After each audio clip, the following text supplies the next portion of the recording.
Charles Perrault. Le petit Pousset. Il était une fois un bûcheron et une bûcheronne qui avaient 7 enfants, tous garçons. L'aîné n'avait que 10 ans et le plus jeune n'en avait que 7. On s'étonnera que le bûcheron ait eu tant d'enfants en si peu de temps, mais c'est que sa femme allait vite en besogne et n'en faisait pas moins que 2 à la fois. Ils étaient fort pauvres et leurs 7 enfants les incommodaient beaucoup parce qu'aucun d'eux ne pouvait encore gagner sa vie. Ce qui les chagrinait encore, c'est que le plus jeune était fort délicat et ne disait mot, prenant pour bêtise ce qui était une marque de la bonté de son esprit. Il était fort petit, et quand il vint au monde, il n'était guère plus gros que le pouce, ce qui fit qu'on l'appela le petit Pousset. Ce pauvre enfant était le souffre-douleur de la maison, et on lui donnait toujours le tort. Cependant, il était le plus fin et le plus avisé de tous ses frères, et s'il parlait peu, il écoutait beaucoup. Il vint une année très fâcheuse, et la famine fut si grande que ces pauvres gens résolurent de se défaire de leurs enfants. Un soir que ses enfants étaient couchés et que le bûcheron était auprès du feu avec sa femme, il lui dit, le cœur serré de douleur, « Tu vois bien que nous ne pouvons plus nourrir nos enfants. Je ne saurais les voir mourir de faim devant mes yeux, et je suis résolu de les mener perdre demain au bois, ce qui sera aisé, car tandis qu'ils s'amuseront à fagoter, nous n'avons qu'à nous enfuir sans qu'ils nous voient. » « Ah !» s'écria la bûcheronne, « pourrais-tu bien toi-même mener perdre tes enfants ?» Son mari avait beau lui représenter leur grande pauvreté, elle ne pouvait y consentir. Elle était pauvre, mais elle était leur mère. Cependant, ayant considéré quelle douleur ce leur serait de les voir mourir de faim, elle y consentit, et alla se coucher en pleurant.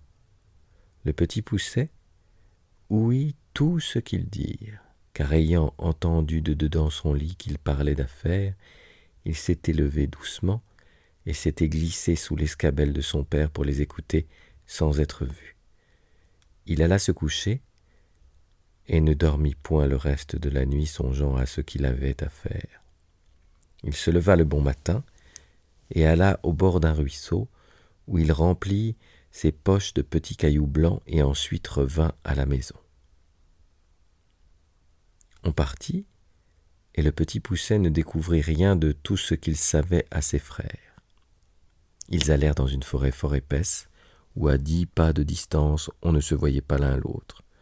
Le bûcheron se mit à couper du bois, et ses enfants ramassaient les broutilles pour faire des fagots. Le père et la mère, les voyant occupés à travailler, s'éloignèrent d'eux insensiblement, et puis s'enfuirent tout à coup par un petit sentier détourné. Lorsque ses enfants se virent seuls, ils se mirent à crier et à pleurer de toute leur force. Le petit Pousset les laissait crier, sachant bien par où ils reviendraient à la maison, car, en marchant, il avait laissé tomber le long du chemin les petits cailloux blancs qu'il avait dans ses poches. Il leur dit donc, « Ne craignez point, mes frères, mon père et ma mère nous ont laissés ici, mais je vous ramènerai bien au logis. Suivez-moi seulement. » Ils le suivirent, et il les mena jusqu'à leur maison par le même chemin qu'ils étaient venus dans la forêt. Ils n'osèrent d'abord entrer, mais ils se mirent tous contre la porte pour écouter ce que disaient leur père et leur mère. Dans le moment que le bûcheron et la bûcheronne arrivèrent chez eux, le seigneur du village leur envoya 10 écus qu'il leur devait il y a longtemps et dont ils n'espéraient plus rien. Cela leur redonna la vie, car les pauvres gens mourraient de faim. Le bûcheron envoya sur l'heure sa femme à la boucherie. Comme il y avait longtemps qu'elle n'avait mangé, elle acheta 3 fois plus de viande qu'il n'en fallait pour le souper de 2 personnes. Lorsqu'ils furent rassasiés, la bûcheronne dit, hélas, « Où sont maintenant nos pauvres enfants ? Ils feraient bonne chère de ce qui nous reste là. Mais aussi, Guillaume, c'est toi qui les as voulu perdre. J'avais bien dit que nous nous en repentirions. Que font-ils maintenant dans cette forêt ? Hélas, mon Dieu, les loups les ont peut-être mangés. Tu es bien inhumain d'avoir perdu ainsi tes enfants. » Le bûcheron s'impatienta à la fin, car elle redit plus de 20 fois qu'il s'en repentirait et qu'elle l'avait bien dit. Il la menaça de la battre si elle ne se taisait. Ce n'est pas que le bûcheron ne fût peut-être encore plus fâché que sa femme, mais c'est qu'elle lui rompait la tête, et qu'il était de l'humeur de beaucoup d'autres gens qui aiment fort les femmes qui disent bien, mais qui trouvent très importunes celles qui ont toujours bien dit. La bûcheronne était tout en pleurs. « Hélas, où sont maintenant mes enfants, mes pauvres enfants ?» Elle le dit une fois si haut que les enfants qui étaient à la porte, l'ayant entendu, se mirent à crier tous ensemble « Nous voilà, nous voilà !» Elle courut vite leur ouvrir la porte et leur dit en les embrassant « Que je suis aise de vous voir, mes chers enfants, vous êtes bien là, et vous avez bien faim. Et toi, Pierrot, comme te voilà crotté, viens que je te débarbouille. » Ce Pierrot était son fils aîné qu'elle aimait plus que tous les autres parce qu'il était un peu rousseau et qu'elle était un peu rousse. Ils se mirent à table et mangèrent d'un appétit qui faisait plaisir au père et à la mère, à qui ils racontaient la peur qu'ils avaient eue dans la forêt en parlant presque toujours tous ensemble. Ces bonnes gens étaient ravis de revoir leurs enfants avec eux, et cette joie dura tant que les 10 écus durèrent. Mais lorsque l'argent fut dépensé, ils retombèrent dans leur premier chagrin et résolurent de les perdre encore, et pour ne pas manquer leur coup de les mener bien plus loin que la première fois, ils ne purent parler de cela si secrètement qu'ils ne fussent entendus par le petit Pousset qui fit son compte de sortir d'affaires comme il avait déjà fait. Mais quoiqu'il se fût levé de bon matin pour aller ramasser des petits cailloux, il ne put en venir à bout car il trouva la porte de la maison fermée à double tour. Il ne savait que faire. Lorsque la bûcheronne leur ayant donné à chacun un morceau de pain pour leur déjeuner, il songea qu'il pourrait se servir du pain au lieu de cailloux, en le jetant par miettes le long des chemins où il passerait. Il le serra donc dans sa poche. Le père et la mère les menèrent dans l'endroit de la forêt le plus épais et le plus obscur, et dès qu'ils y furent, ils gagnèrent un faux fuyant et les laissèrent là. Le petit Pousset ne s'en chagrina pas, parce qu'il croyait retrouver aisément son chemin par le moyen de son pain qu'il avait semé partout où il avait passé. Mais il fut bien surpris lorsqu'il ne put en retrouver une seule miette. Les oiseaux étaient venus, qui avaient tout mangé. Les voilà donc bien affligés, car plus ils marchaient, plus ils s'égaraient et s'enfonçaient dans la forêt. La nuit vint, et il s'éleva un grand vent qui leur faisait des peurs épouvantables. Ils croyaient n'entendre de tous côtés que des hurlements de loups qui venaient à eux pour les manger. Ils n'osaient presque se parler ni tourner la tête. Il survint une grosse pluie qui les perça jusqu'aux os. Ils glissaient à chaque pas et tombaient dans la boue d'où ils se relevaient tout crottés, ne sachant que faire de leurs mains. Le petit Pousset grimpa au haut d'un arbre pour voir s'il ne découvrait rien. Ayant tourné la tête de tous côtés, il vit une petite lueur comme d'une chandelle, mais qui était bien loin par-delà la forêt. Il descendit de l'arbre, et lorsqu'il fut à terre, il ne vit plus rien. Cela le désola. Cependant, ayant marché quelque temps avec ses frères du côté qu'il avait vu la lumière, il la revit en sortant du bois. Ils arrivèrent enfin à la maison où était cette chandelle, non sans bien des frayeurs, car souvent ils la perdaient de vue, ce qui leur arrivait toutes les fois qu'ils descendaient dans quelque fond. Ils heurtèrent la porte, et une bonne femme vint leur ouvrir, et leur demanda ce qu'ils voulaient. Le petit Pousset lui dit qu'ils étaient de pauvres enfants qui s'étaient perdus dans la forêt, et qui demandaient à coucher par charité. Cette femme, les voyant tous si jolis, se mit à pleurer et leur dit « Hélas, mes pauvres enfants, où êtes-vous venus? Savez-vous bien que c'est ici la maison d'un ogre qui mange les petits enfants ?» « Hélas, madame, lui répondit le petit Pousset qui tremblait de toute sa force, aussi bien que ses frères. Que ferons-nous? Il est bien sûr que les loups de la forêt ne manqueront pas de nous manger cette nuit, si vous ne voulez pas nous retirer chez vous. Et cela étant, nous aimons mieux que ce soit monsieur qui nous mange. Peut-être qu'il aura pitié de nous, si vous voulez bien l'en prier. » La femme de l'ogre, qui crut qu'elle pourrait les cacher à son mari jusqu'au lendemain matin, les laissa entrer et les mena se chauffer auprès d'un bon feu, car il y avait un mouton tout entier à la broche pour le souper de l'ogre. Comme ils commençaient à se chauffer, ils entendirent heurter 3 ou 4 grands coups à la porte. C'était l'ogre qui revenait. Aussitôt, Sa femme les fit cacher sous le lit et alla ouvrir la porte. L'ogre demanda d'abord si le souper était prêt et si on avait tiré du vin, et aussitôt se mit à table. Le mouton était encore tout sanglant, mais il ne lui en sembla que meilleur. Il fleurait à droite et à gauche, disant qu'il sentait la chair fraîche. « Il faut, lui dit sa femme, que ce soit ce veau que je viens d'habiller que vous sentez. Je sens la chair fraîche, te dis-je, encore une fois, reprit l'ogre, en regardant sa femme de travers. Et il y a ici quelque chose que je n'entends pas. En disant ces mots, il se leva de table et alla droit au lit. Ah, dit-il, voilà donc que tu veux me tromper, maudite femme. Je ne sais à quoi il tient que je te mange aussi. Bien t'en prends d'être une vieille bête. Voilà du gibier qui me vient bien à propos pour traiter 3 ogres de mes amis qui doivent me venir voir ces jours-ci. Il les tira de dessous le lit, l'un après l'autre. Ces pauvres enfants se mirent à genoux en lui demandant pardon, mais ils avaient affaire au plus cruel de tous les ogres, qui, bien loin d'avoir de la pitié, les dévorerait déjà des yeux, et disait à sa femme que ce serait là de friands morceaux lorsqu'elle leur aurait fait une bonne sauce. Il alla prendre un grand couteau, et en approchant de ces pauvres enfants, il l'aiguisait sur une longue pierre qu'il tenait à sa main gauche. Il en avait déjà empoigné un, lorsque sa femme lui dit « Que voulez-vous faire à l'heure qu'il est ? N'aurez-vous pas assez de temps demain matin ?»« Tais-toi, reprit l'ogre. Ils en seront plus mortifiés. »« Mais vous avez encore là tant de viande, reprit sa femme. Voilà un veau, 2 moutons et la moitié d'un cochon. »« Tu as raison, dit l'ogre. Donne-leur bien à souper afin qu'ils ne maigrissent pas, et va les mener coucher. » La bonne femme fut ravie de joie et leur porta bien à souper, mais ils ne purent manger tant ils étaient saisis de peur. Pour l'ogre, il se remit à boire, ravi d'avoir de quoi si bien régaler ses amis. Il but une 12aine de coups, plus qu'à l'ordinaire, ce qui lui donna un peu dans la tête, et l'obligea de s'aller coucher. L'ogre avait 7 filles, qui n'étaient encore que des enfants.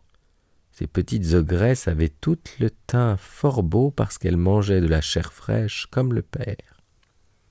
Mais elles avaient de petits yeux gris et tout ronds, le nez crochu et une fort grande bouche avec de longues dents, fort aiguës et fort éloignées l'une de l'autre. Elles n'étaient pas encore fort méchantes, mais elles promettaient beaucoup car elles mordaient déjà les petits enfants pour en sucer le sang. On les avait fait coucher de bonne heure et elles étaient toutes 7 dans un grand lit, ayant chacune une couronne d'or sur la tête. Il y avait dans la même chambre un autre lit de la même grandeur. Ce fut dans ce lit que la femme de l'ogre mit coucher les 7 garçons, après quoi elle s'alla coucher auprès de son mari.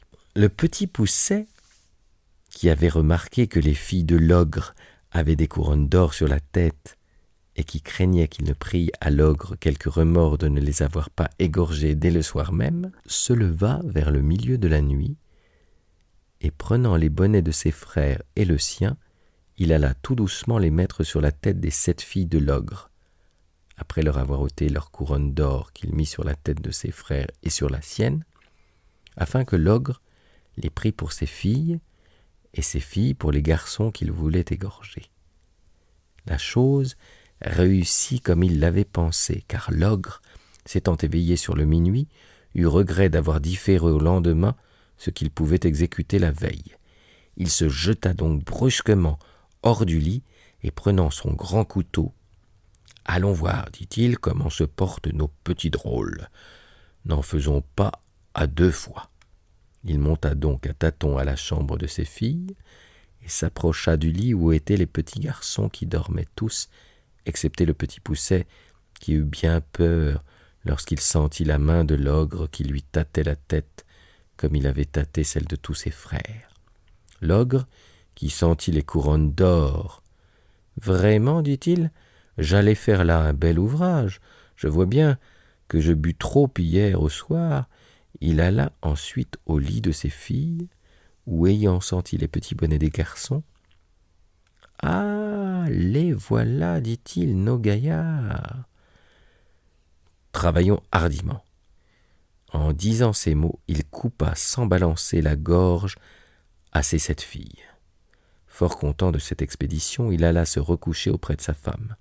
Aussitôt que le petit Poucet entendit ronfler l'ogre, il réveilla ses frères et leur dit de s'habiller promptement et de le suivre.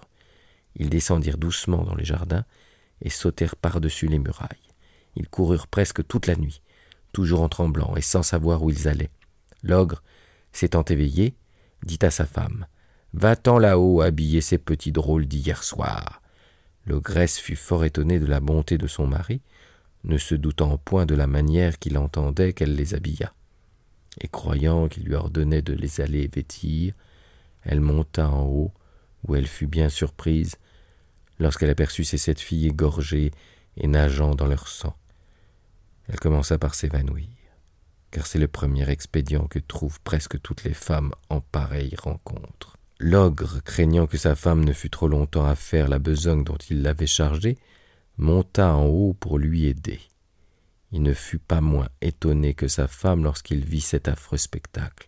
« Ah, qu'ai-je fait » s'écria-t-il. « Ils me le paieront, les malheureux. » Et tout à l'heure, il jeta aussitôt une potée d'eau dans le nez de sa femme, et l'ayant fait revenir, « Donne-moi vite mes bottes de 7 lieues, lui dit-il, afin que j'aille les attraper. » Il se mit en campagne, et après avoir couru bien loin de tous côtés, enfin, il entra dans le chemin où marchaient ces pauvres enfants qui n'étaient plus qu'à 100 pas du logis de leur père.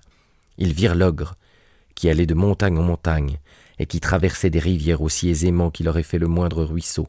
Le petit Poucet, qui vit un rocher creux proche le lieu où ils étaient, y fit cacher ses 6 frères et s'y fourra aussi, regardant toujours ce que l'ogre deviendrait.